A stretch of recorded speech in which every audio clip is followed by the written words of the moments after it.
இந்த வீடியோவில் நாம லைனக்ஸ் பேஸ்டு ஆப்ரேட்டிங் சிஸ்டமில் இம்பார்ட்டண்டாக நம்ம ஞாபகத்தை வச்சுக்க வேண்டிய சில விஷயங்கள் வந்து பார்க்கலாம்.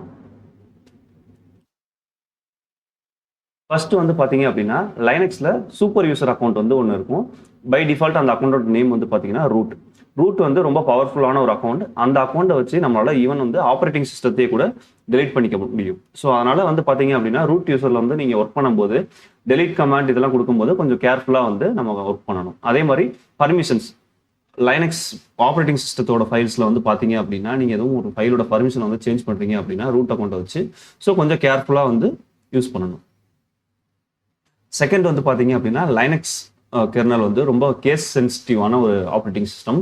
ஸோ ஏன் அப்படி சொல்கிறேன் அப்படின்னா நீங்கள் கேபிட்டலில் ஒரு ஃபைல் ஏபிசி அப்படின்னு கிரியேட் பண்ணீங்கன்னா அதே ஃபைலை வந்து பார்த்தீங்கன்னா விண்டோஸ் மாதிரி ஸ்மாலில் வச்சு நீங்கள் சர்ச் பண்ணிலாம் எடுக்க முடியாது. கேபிட்டலில் நீங்கள் டைப் பண்ணீங்கன்னா கேபிட்டல்லே தான் அந்த ஃபைலை வந்து ஆக்சஸ் பண்ண முடியும். அதே மாதிரி ஸ்மாலில் ஒரு ஃபைல் கிரியேட் பண்ணிட்டீங்கன்னா அந்த ஃபைலை ஓப்பன் பண்ணும்போதும் சரி சர்ச் பண்ணி எடுக்கும்போதும் சரி ஸ்மால் லெட்டர்லேயே தான் நீங்கள் சர்ச் பண்ணி எடுக்கிற மாதிரி இருக்கும்.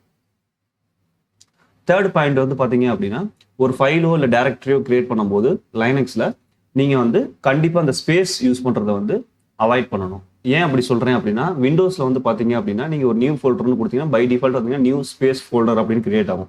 ஆனால் லினக்ஸில் வந்து பார்த்தீங்கன்னா அந்த மாதிரி உங்களுக்கு வந்து ஒர்க் ஆகாது. ஏன்னா லினக்ஸ் வந்து பார்த்தீங்க அப்படின்னா ஒரு கேஸ் சென்சிட்டிவ் சிஸ்டம். அதில் வந்து பார்த்தீங்கன்னா ஸ்பேஸ் விட்டீங்க அப்படின்னா நீங்கள் அந்த அந்த டேரக்டரிக்குள்ள ஆக்சஸ் பண்ணும்போதோ இல்லை வந்து அந்த டேரக்டரி சர்ச் பண்ணி எடுக்கும் போதோ பார்த்தீங்கன்னா CLI மெத்தடில் ரொம்ப கஷ்டமாக இருக்கும்.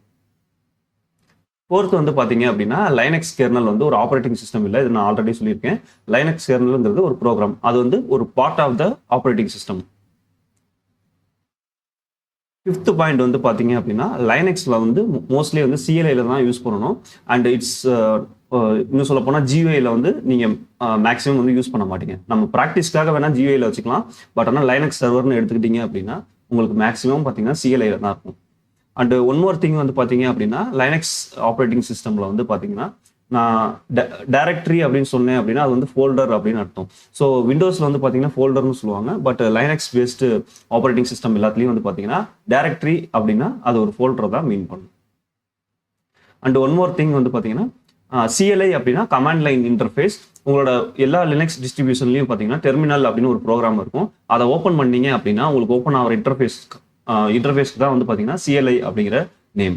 ஸோ இந்த CLI என்ன பண்ணும் அப்படின்னா இந்த CLIல நம்ம ஆப்ரேட்டிங் சிஸ்டத்தோட நம்மளால கம்யூனிகேட் பண்ண முடியும். அதாவது ஒரு கமாண்ட் நீங்கள் என்டர் பண்ணீங்க அப்படின்னா இந்த CLI என்ன பண்ணுன்னா அதை எக்ஸிக்யூட் பண்ணி நமக்கு அவுட்புட் வந்து த்ரோ பண்ணும்.